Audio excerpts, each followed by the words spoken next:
Welcome, everyone. It's good to have you back on night number 3 of a 3-night series of these films. We're so grateful for the response we've had and this partnership with MPT, the Avalon, the Spy, and the other organizations has been wonderful. So I welcome you. I welcome the people that will watch this because it will stream over time on the Spy and the Avalon and other locations. And each of these programs has given me a chance to have a conversation with somebody who's involved in the production of the film. And Patrick Keegan, welcome, executive Thank you producer very of much. MPT. Thank you. Patrick, there's so much we could talk about.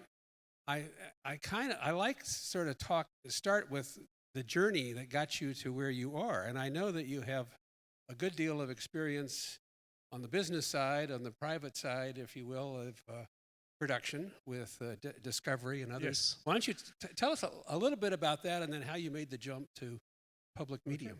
I spent most of my career working for what was then called Discovery Communications. It's now called Warner Brothers Discovery and will be called something else in a year or so. I worked for Animal Planet, Discovery Channel, Investigation Discovery, and the Science Channel. I spent 15 or so years there. It was a wonderful experience. I made a lot of shows that a lot of people watched, like River Monsters. I worked with Steve Irwin on several projects, The Crocodile Hunter. I worked with the BBC. One of the highlights of my career before getting a chance to produce Racing Rivals was working with David Attenborough on a few things.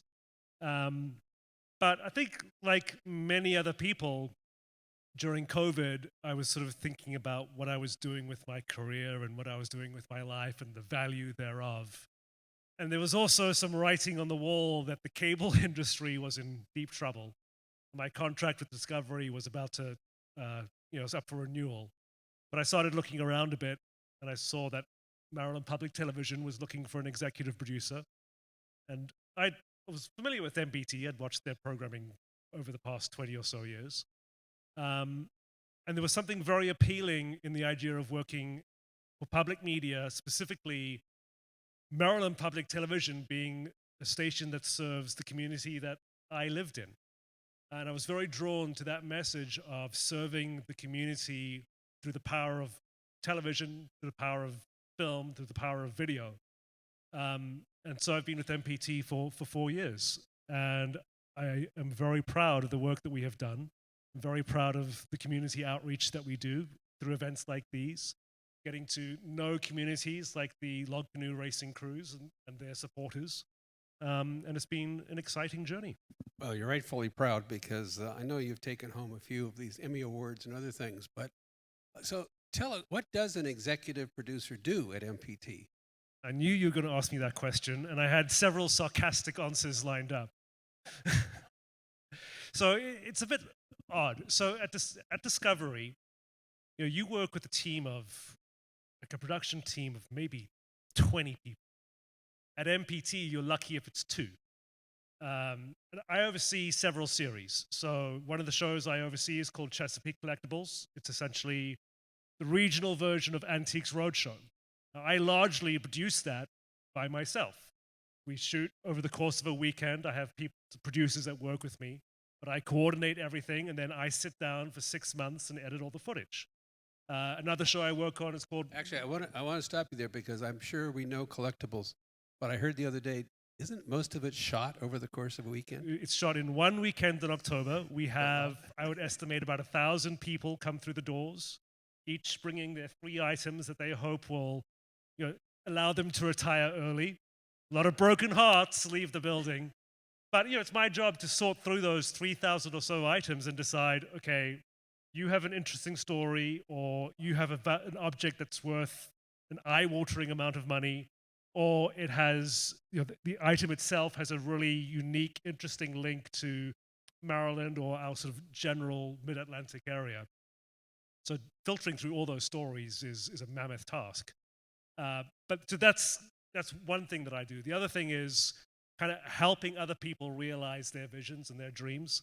And so on a film like Racing Rivals, Sarah Sampson, who unfortunately could not be here tonight, she was the producer-director, I was the executive producer. So it's my job to kind of clear the path for Sarah to do everything she needs to do and accomplish to finish the film. But I was also very lucky on this film. It's very unfortunate for Sarah, but she contracted COVID in the middle of production. And so it was actually about 2 nights before we were supposed to shoot the central weekend in this film, the Governor's Cup weekend. And so there was a mad scramble as I was put in charge of the shoot. And as you will see, it is a massive logistical challenge with 4 or 5 crews at various places throughout. Some of them are stationed on chase boats. We had some crews on land. We had drones flying all over the place. So it's unusual as an executive producer to go out and actually direct and produce in the field. But as I said, it was awful for her, but Sarah's curse of COVID was my fortune that I got to go out and have some fun. Well, you should know that when we talked about doing this and what we would do around Racing Rivals, she did say you got to get Patrick to come out. So she's most appreciative. Talk for a minute, and then we'll talk some more about the film we're going to see. But there's a lot of public broadcasting stations across the country. It seems to me, and in fact I know it to be true, that MPT is one of the largest, but it's also doing a lot more of this production work because there's not that many that are doing this original production work. So most public media stations are totally reliant on the mothership, PBS, for all their content. There's a few other organizations out there like the APT that produce content as well for distribution. But Maryland Public Television prides itself on being a producing station. We produce a lot of content, not just for our immediate viewing area, but for national production as well. And I think there's 250 odd public media stations, and we're in the top 10 of largest stations in terms of the amount of content that we produce. We have a team of 2 executive producers, myself and Frank Badovic, and then I want to say 4 or 5 producers that work with us. And we also have a production crew on staff. So the fact that we have these people in-house gives us the ability to make so much more content than many other public stations. We're also very fortunate that as Maryland is let's say an affluent state, our donor base and our support base, many of you here, I would hope, are public television supporters. We have weathered the storm of the loss of federal funding. It still hurts, don't get me wrong, but our donor base has really stepped up to help us. And so it's only with our donor base that we were able to do things like produce Racing Rivals or Lifeblood, which showed here a couple of weeks ago, or the film that we're going to announce shortly, which will be the next Bay Week project. So we are eternally grateful to viewers like you, because without them, PBS wouldn't exist. And so, thank you.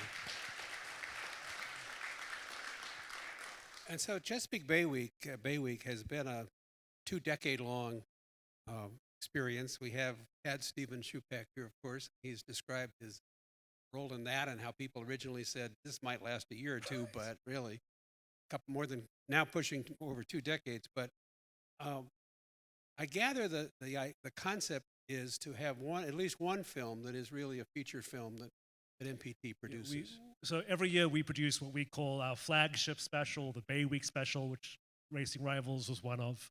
Lifeblood was another one. So that flagship documentary is produced internally every year, largely by Sarah Sampson or her predecessors. But we also work with some outside production companies. We acquire projects. In fact, Sarah's going to be at a film festival in a couple of months, and she's hoping that you'll see some films there that are about the Chesapeake area that may be a good fit for Bay Week, that we will speak to those filmmakers about, us becoming a platform for them to show their films. So we very tapped into the local filmmaker community and give them a platform for distribution of their films. And then the films that are shown on Bay Week, and especially the films that you produce, travel throughout the country, which is a wonderful thing for us to be telling a story that is seen all throughout the country. That's one of the great things about the public media network is all the programming that we produce is offered up to all stations all over the country. So I remember we had a meeting a couple of weeks ago, and Bay Week programming in particular, I forget what station it is, but there's a station in Wisconsin, of all places, that just loves Bay Week. It does well for their audience. I can't quite, in my head, make the connection between Wisconsin and the Chesapeake Bay, but for some reason, it works for them. So that if you have the PBS app, you will be able to watch local content from stations all over the country. And I think that is what makes us very unique from where media is heading. You know, the Netflixes, the Amazon Primes, they're so focused on telling the broadest story possible for as many eyeballs as possible about, you know, there's nothing local about their content. That's the gap that we fill. That we're telling stories about the community that we are in, and we hope that people in other parts of the country see themselves reflected in those stories. Because all human stories, are, to one degree or another, a universal story. And I think something like Racing Rivals will have an appeal to anybody who's ever seen a sailing ship or a sailing boat. Thought, I wonder what life is like for the people that race those things. So I think we're always going to focus on our community and the stories we're telling about the people who live around us, but we also hope that those stories have the ability to cross borders. The stories about the individuals on Lifeblood were just wonderful, and as you know, many of them were here, so that was Right. a real treat to get to meet them. How did Bay Week do? You know, we were very fortunate. We really liked this concept of being able to premiere the premiere film before Bay Week starts. Hint, hint. But so it ran. How did it do this year? Bay Week has been going for 20 years. It continues to be a successful linear broadcast for MPT, but it's increasingly important that we have a robust digital outreach. And so all our content is now available on YouTube, on the PBS app, on the MPT website. And so we're trying to ensure that as you know, people are cutting cable and linear broadcast television is, I have to admit it, that it's kind of on a bit of a wane. But we're trying to find those other platforms. So by distributing our content on other free-to-air platforms like YouTube, it is available to a wider audience than it's ever been before. You know, in the past, our content was available to Maryland. Now with various apps, it's available to the US. And now with YouTube, my mom can watch it. You know, so That's wonderful. So we're going to finish up with this film, but any little insights into what's coming next year for Bay Week, the Bay Week premiere film? Generally, let's just say, going to focus on the Chesapeake. if you're interested in the future health of the state of Maryland, you should tune in to Bay Week next year to find out what are the key drivers of progress and economic prosperity in the state of Maryland is. And not just the state of Maryland, the whole Eastern Shore. Very well done. Very well done. We look forward to that.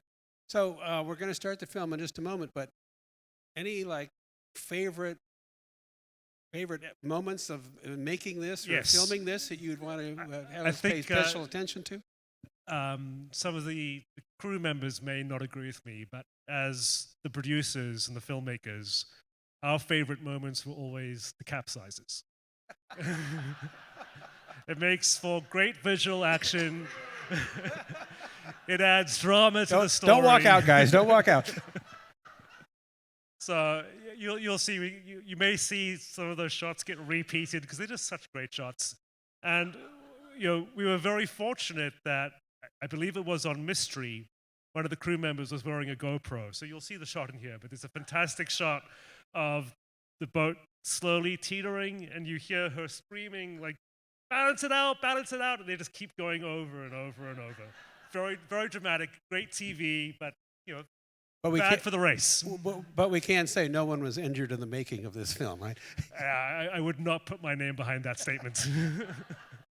Okay, well, listen. Well, they're going to take the furniture away. We're going to watch the film. And when the film is over, give us just a couple minutes because we have a real treat in store for us. We've got some of the individuals that sail these log canoes and race them, and they're going to spend a few minutes with us after the show, taking a few questions from me and taking your questions as well.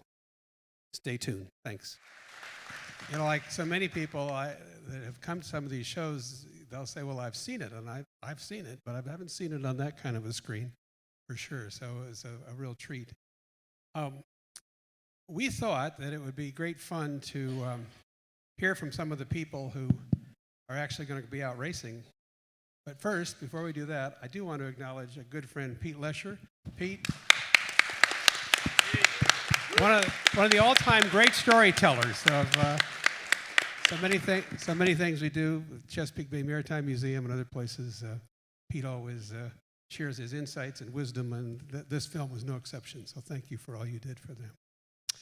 Tell you guys what I'd like to do is I said I wouldn't just go down the line, but let's go down the line and introduce yourself, the log canoe you're on, and then we'll get a little discussion going. Dan? My name's Dan North. I'm the owner and skipper of the log canoe JD, which was built by my great-great-uncle in 1931 on Tillman. My family also owns the Island Bird, which was built by my great-great-grandfather in 1882 on Tillman, and we also own the Island Blossom, which was also built by my great-great-grandfather in 1892 on Tillman. Thank you, Dan. I'm John Wasserman. I am the foretrimmer on the Silver Heel, which was built in 1902, native to Kent County, which is a bit of an interesting one, but it still is in Kent County and races on the Chester River, and it's been in charge of or handled by the family/foundations involved with now for 70 years almost, give or take. So it's an honor to be a part of it. I've been a part of it for almost 30 years now.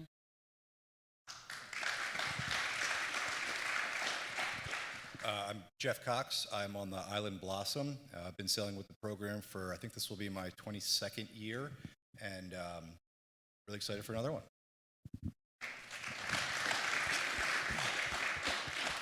Hi, Sean Callahan. I'm the skipper on Billy P. Hall. My family owns the boat. I think we bought it in the mid-'80s. The boat had an engine in it, not when we bought it, but just prior. We rebuilt it a couple years ago, and the wet exhaust ports were still in the back. Plastered them over, and it's a lot of fun, but it's a lot of work. I've been sailing canoes for about 50 years.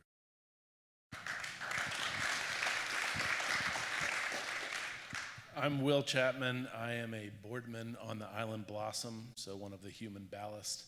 I've been sailing on Blossom since 1999, and Jeff, who mentioned that he sails on Blossom, is now, since the retirement, as we saw in the film, Corbin Penwell, one of our skippers. The other skipper is one of Corbin's sons, who was 5 years old when I started sailing on the boat.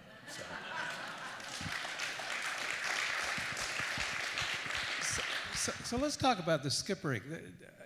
I heard in the film a skipper is elected by the crew. How do you get? That's not the case. I yield to you, Dan. How is a skipper selected to crew one of these vessels? Well, that was a very unique situation, and I'm not so sure that he was actually elected. I think he was rather appointed by my father.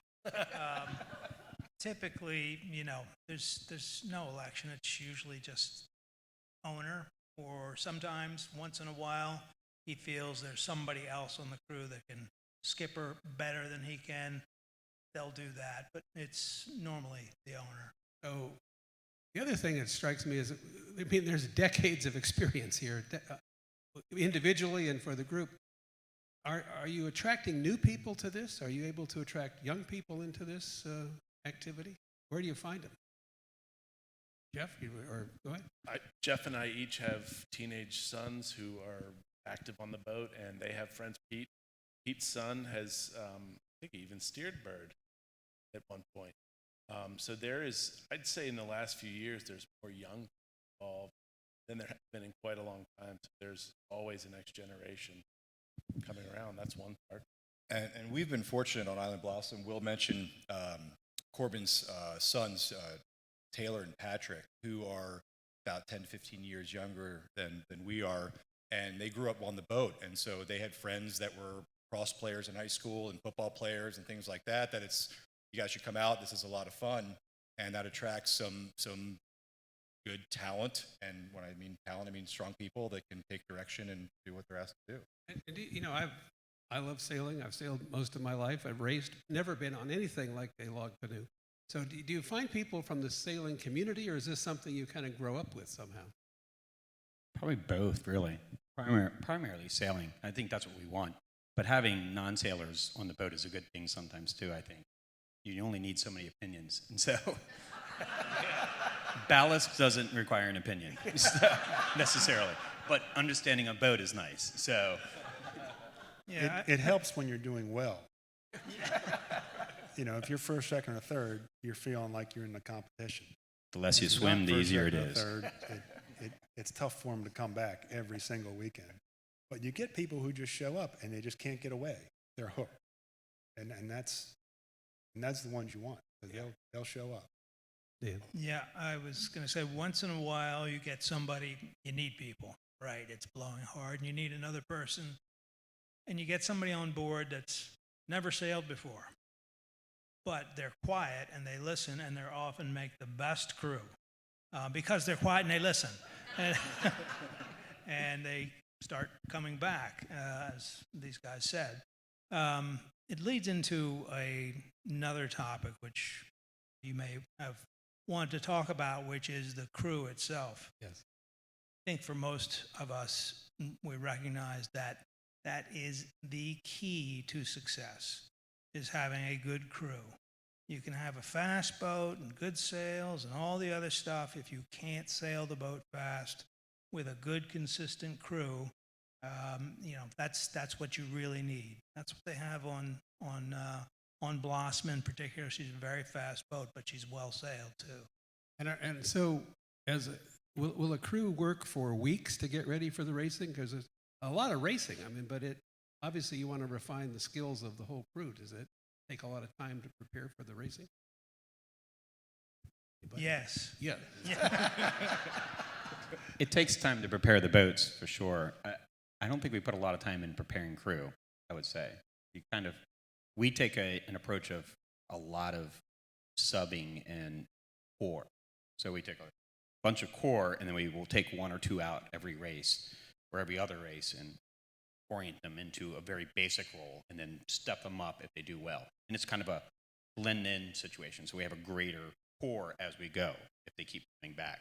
And so it's easier, though, on a medium/small boat because you could have almost twice the crew and you'd still be able to operate it. A larger boat requires so many more, much more effort, much crew, I would think. What's the number? How many are we talking about on a large boat? 15 for me. And we're probably 10 to 13. I prefer sailing with 15, but we can do 14. We've had 19 on the boat, but that was a little crowded. He's So- making those numbers up. That's So- all untrue. That's completely untrue.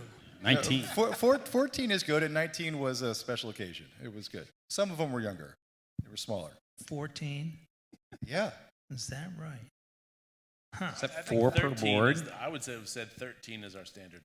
So in the 13 range for our boat, in light air, you can get away with less talent. When it starts to blow, everybody has to know what they're doing or you're going to go swimming. It's a math problem. How many boards do you have, and how many boardmen do you have per board? And one per sail, and then a spare. That's basically what we do. That's the way it works. So I'm guessing you're not really going to want to answer this, but reflecting on last year, what are you coming into this year thinking of doing? Different strategy, different approach? Same thing, just better, faster?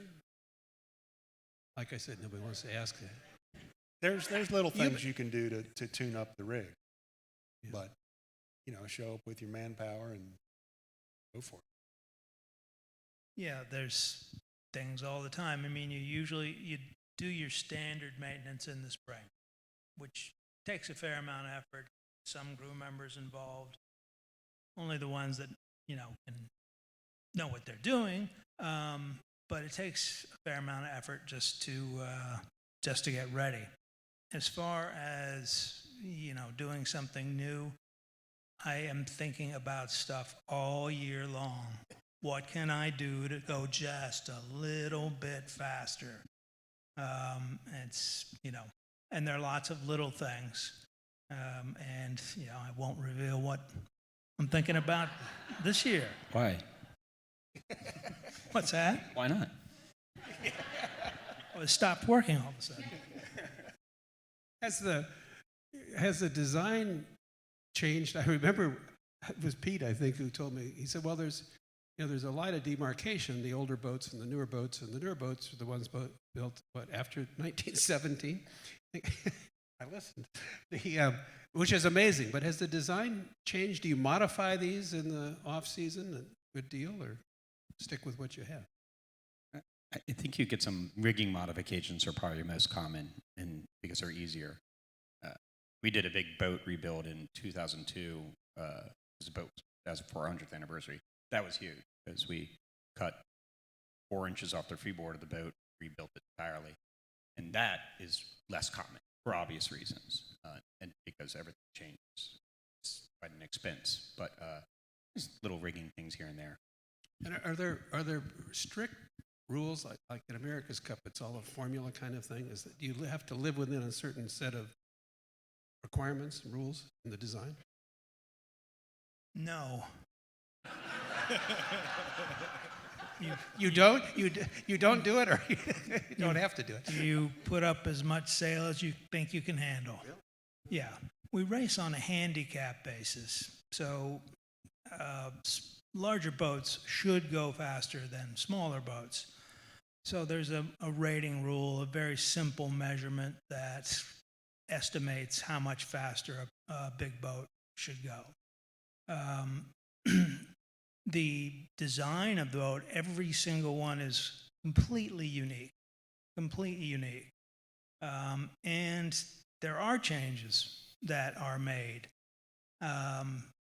We, over the years, you mentioned America's Cup, we're pretty serious. So we got an America's Cup designer to design a centerboard for us and a rudder. And just like Sean, we rebuilt our boat and lost a tremendous amount of water weight. So the boat was much, much more competitive. And I'd say a number of the boats, maybe almost all of them, have new centerboards, new rudders, other modifications to the configurations, but they're all completely different, and they do change, don't they, Sean? Yeah, we've had 3 different centerboards and 3 different rudders in the last 3 years. And, the prior design, very fast, and I could go in very shallow. Now I've got a deep draft boat, which is better in heavy air, can't compete in light air. Like, you do all these minutiae and all these changes, all these great ideas, sometimes they work. It's interesting you say that, because I think the film touched on it, was that, like, in the Heavy Breeze, which were moments where Blossom went over, I think she's quite a power-heavy boat for her size. And you could tell when the breeze goes up, she gets a little squirrely, probably. It's not a very stable boat. I think she's 45 overall, and I think she's around 32 or 33 on her waterline. I think the beam is a maximum of just under 6 feet.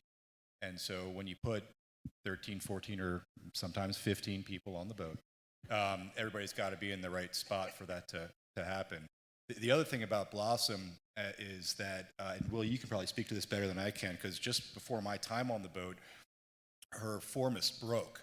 And with the chance to rebuild the mast, I believe they added 5 or maybe even 6 feet to the length of it. So you can imagine having a boat that's difficult to sail and keep her upright, and then you add 6 feet aloft. Is that the number? Yeah, I think that's the number. And when I started sailing on the boat in 1999, we sailed with 9. And I think it takes 13 to sail the boat now. And I mean, we need a lot more weight on the boards, the taller mast. But you've seen, even in just the small sliver of time of 27 years or so that I've been involved in this sport, a lot of boats have gone up and up. And you see the entire sport has always been an arms race in pushing the limit. I'm a big researcher into newspaper archives. I've had a lot of discussions with Pete Lesher about some of the things I've found. And, the log canoes were written about in big stories in newspapers like the Baltimore Sun as early as the 1870s, 1880s. And there's a big arms race of bigger and bigger sails, more sails. Even back then, there were some Baltimore athletic clubs that purchased Tillman log canoes, flew them under their banner, and poured lots of money into them. pushing the envelope's always been the story. And I think another innovation was, I believe it was in the 1970s when the first hollow masts were built. Is that correct?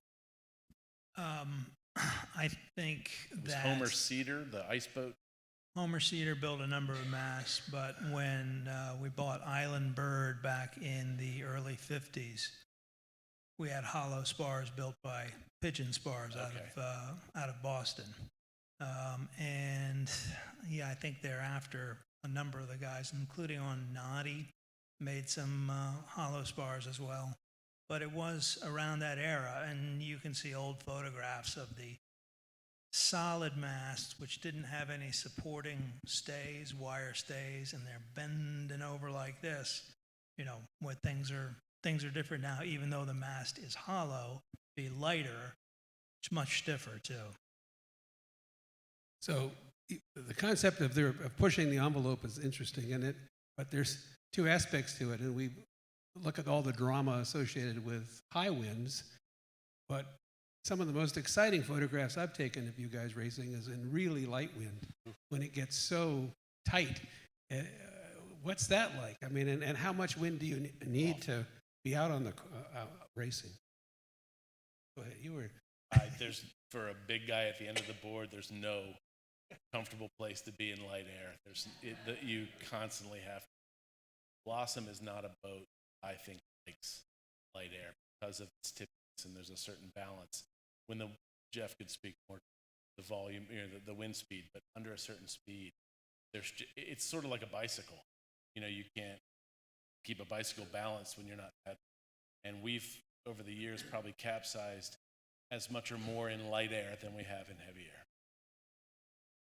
air. If there's ripples on the water, you can sail the race.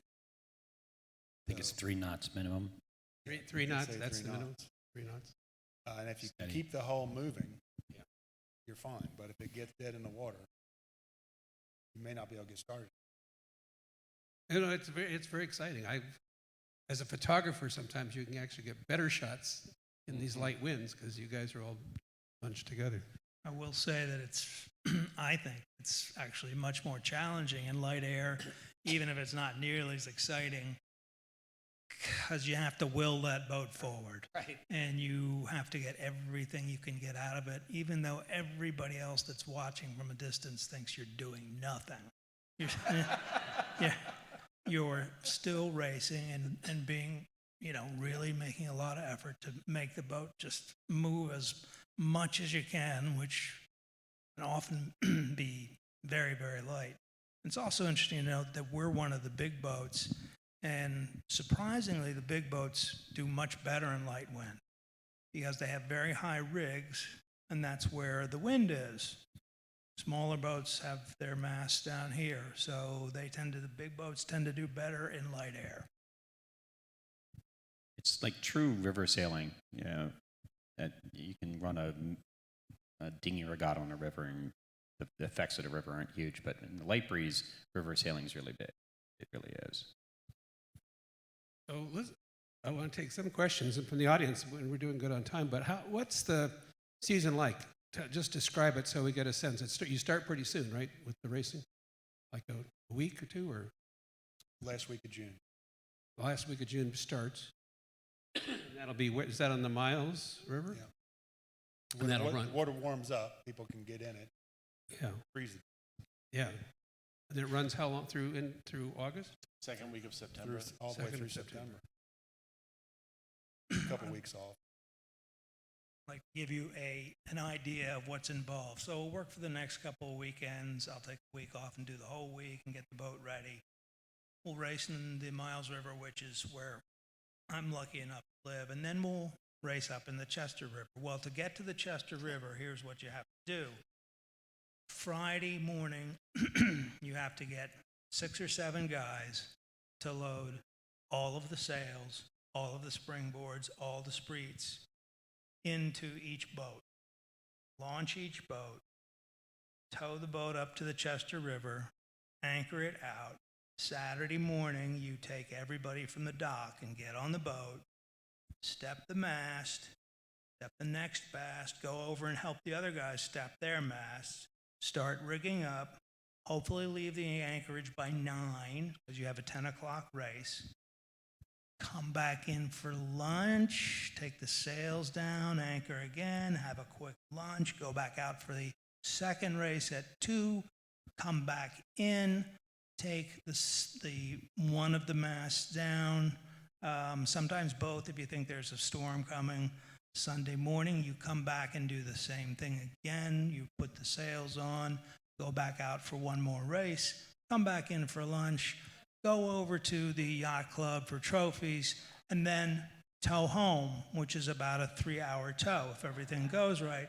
And at that end, you have what we call a ground crew that is there to help haul the boats out and take all the sails out and the spreets and the springboards and clean the boats up with, you get underneath with a brush and soap. You want the boats to be perfectly clean.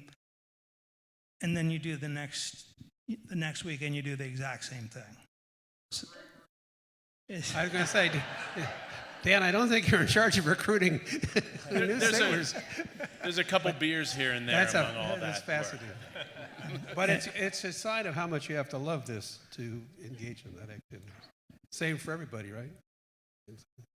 How about some questions from the audience? Yes.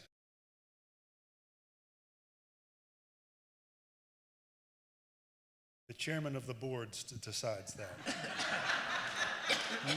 You have a chairman, and he is in charge. He listens to the captain. The captain tells him exactly what to do. And there's sort of a telepathic thing between the captain and the chairman of the boards. And if the chairman does not act fast enough, the captain reminds him of his responsibilities. On Blossom, we have the biggest guys throw the board and go out to the end. So other boats do it differently. They might have a different person. When I say throw the board, it's when you slide in, pop it out, and shove it to the other side. And our boards weigh, 70, 80 pounds? I don't know. Somewhere in there, I'm not sure. There. They're heavy. But we decided 20-something years ago that if this is my board, I'm the only one touching it. Any delay in who's doing what can cause a capsize. And then the smaller board persons, they are the fine-tune adjustments. They move in and out much more frequently. And we came up with the term for squelches for those, because the squelch is a knob on a shortwave radio for the finest of tuning. So that's kind of how it goes. There's a lot of, it's not an insult to be kicked in the back on a log canoe. It means get in. Yeah, you'll see a lot of shoe marks on the first person's back from the get in. So stay with that a minute, because let's just walk through that process. So at the helm, they decide they're going to tack, and so then talk us through what happens as the bow comes. That's when you're moving all these boards. Yeah, you don't slide in right away. You slide in right at, because you're still on the wind, especially in heavy air. There's an announcement that the boat's going to tack, and really quickly on our boat, right at the right moment, the people inside of the three, we have 3 boards, so the people on the inside have to slide forward and move completely forward of all the boards so that we can pop those boards out of their pocket, throw them to the other side, and pin them again. And as we go out, all of those interior board people scurry back out. I think you guys are crazy for doing it that way, just saying. I think the record reflects. We do well. where you have a starboard and port side board person, you basically all the time. But then you don't have a primary per se. You have 2 primaries. It's a different plate. So in a race, just some parameters. How often are you going to be tacking? I know it varies. On average, 12, 14? 10 or 15. I think our contract only has 12. Before the first beer. Yeah. But tacking isn't the big deal. Jibes are the big deal. Yeah. We don't jibe before the start. It's true. We get 1 out. if I do, I got to pay the boardman overtime, and that's not good. Confidence booster. No, he's spot on about that. A jibe is very risky. You know, it's instead of tacking through the wind, you've got the wind behind you, and that's quite frequently where you buy it. So before the start, no, there's no need to take that risk. You never jibe before the start. And, you know, there is tacking upwind, and then there's jibing, which is often trickier. So I would say, you know, at least 20 times during a race, we're changing course. Jibing is tricky because you're never down powered, basically. You're going from almost full power back to full power, and the sails have a long swing to them, and the boat doesn't level out the same way. Another one, yes.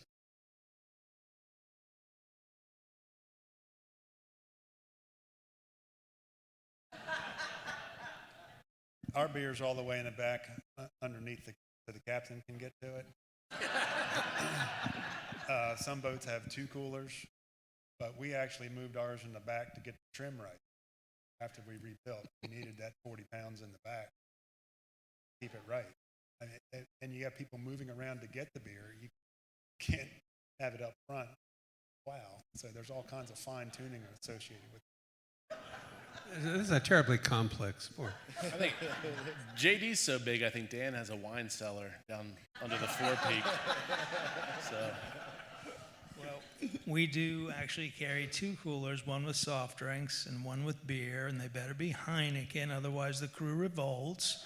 And I got really upset one year, and this is a while ago, when somebody messed up because there was a lunch break and there was too much drinking going on. So I said, that's it, guys. We're not taking any more beer on. That's it. And the next day, you know, they snuck it on and put it up under the bow. Really kind of an insult, actually. That's good. Who else? Sure.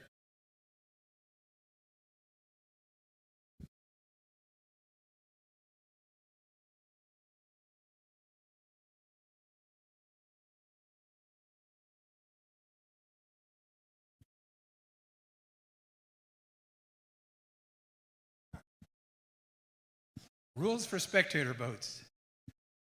It's part of the deal is that every canoe out there has a tender. There's a towboat that's in charge of staying with that boat and has some level of accountability for making sure that boat is protected from other traffic that's around. And that's going up to boats that are causing a big wake, or boats that are moving into the area at a high rate of speed. They should be going over there and flagging them down.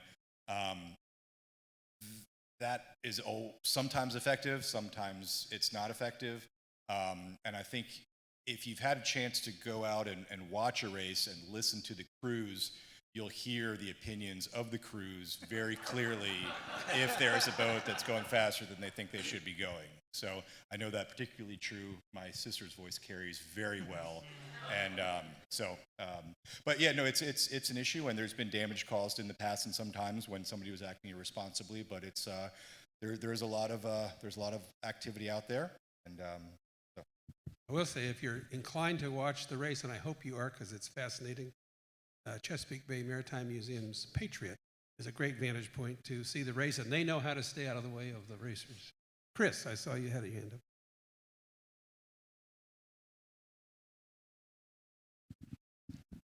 They're sailboats. So like most sailboats, they don't go faster than the wind.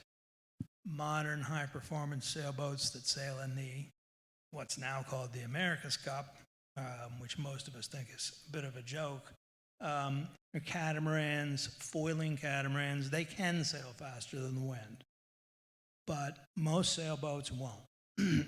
If you hit 10 knots in a log canoe, you think the world's coming apart. You can't hear, you can't see, there's things cracking and snapping. You're waiting for the whole thing to. If you're hitting 8 knots, you're darn near there. So I think I've seen 9.5, maybe. And I think we've had the hull on our boat humming one time off breeze. So, like I mean, on a 8 beach. knots is flying. 6 knots is plenty. Yeah, and it is the fastest 10 knots you will ever go in your whole life. It's Just pretty about low. every canoe, when you hit that perfect speed, it resonates, it hums, Comes up and like then this and just, whoever's on the outrigger, at least on our boat, who's trimming the aftmost sail, we call it the mainsail, is in, it goes underwater. You know, she's trimming the sail and she's halfway underwater, and that's a good moment. but you can't hear anything. It's so loud, all the white water.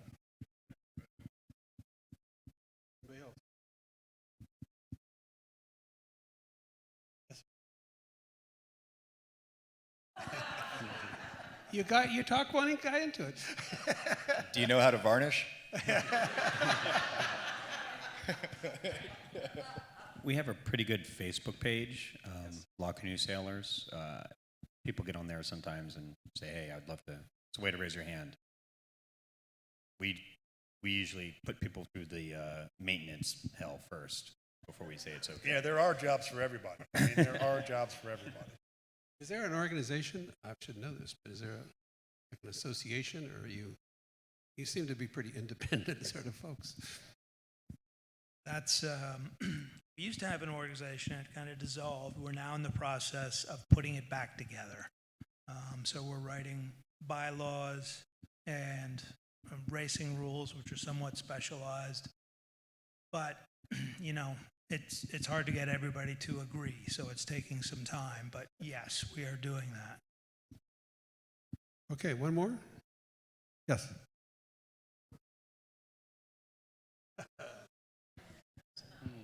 I talked to him about that. I asked him not to do that.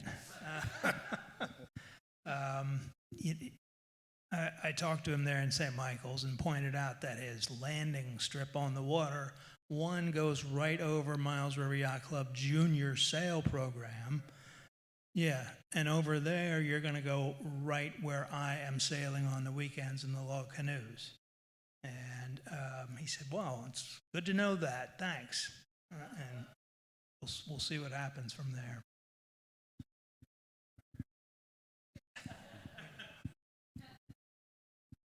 Guys, thank you so much. Good luck to all of Thank you. you. Appreciate you coming out.